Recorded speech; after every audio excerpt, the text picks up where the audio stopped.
បាទជំរាបសួរបងប្អូនអរគ្នាថ្ងៃនេះគឺខ្ញុំបានមកលេងកំសាន្តនៅតំបន់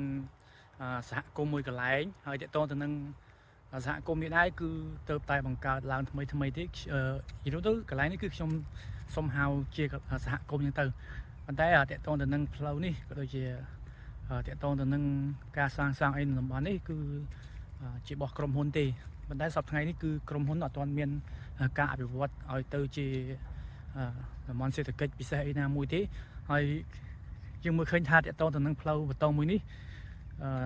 តាំងពីចាប់ផ្ដើមកសាងមកបាទប្រហែលជាខ្ទង់3-4 ឆ្នាំហើយយើងមើលឃើញថាបងប្អូន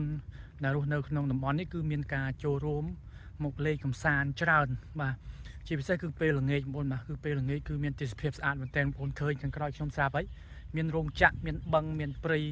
ហើយខាងក្រោយផុតនោះគឺជាភ្នំបូកគោបាទហើយជាពិសេសនោះគឺមានសមុទ្របងប្អូនគឺផ្លូវបតងនេះគឺចាក់ដល់សមុទ្រតែម្ដងអញ្ចឹងបងប្អូនចិត្តឆ្ងាយបងប្អូនអាចមកទស្សនាក៏ដូចជាការលេងកម្សាន្តនៅតំបន់នេះបានជឿជាក់ថាបងប្អូននៅតំបន់នេះគឺគាត់ចូលចិត្តមកលេងនៅតំបន់នេះបាទទាក់ទងនឹងការហាត់ប្រាណការមកអង្គុយលេងជុំគ្នាហូបអីទីទួចជាលក្ខណៈក្រុមគ្រួសារមិត្តភ័ក្តិក្រុមការងារហ្នឹងបាទគឺល្អមែនទែនទាក់ទងនឹងតំបន់នេះហើយបាទយើងពេលយើង stress ពីការងារ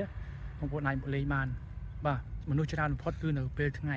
អាទិត្យហើយនិងថ្ងៃបុណ្យបាទអញ្ចឹងវីដេអូនេះគឺមានប៉ុណ្្នឹងទេបងប្អូនបាទសូមជួយ like និង share ម្នាក់មួយផងបាទហើយតកតងទៅនឹងទីតាំងនេះដែរគឺស្ថិតនៅក្នុងភូមិព្រែកក្រែងឃុំព្រែកស្នត់ក្រុងបូកគោខេត្តកំពតបាទអរគុណច្រើន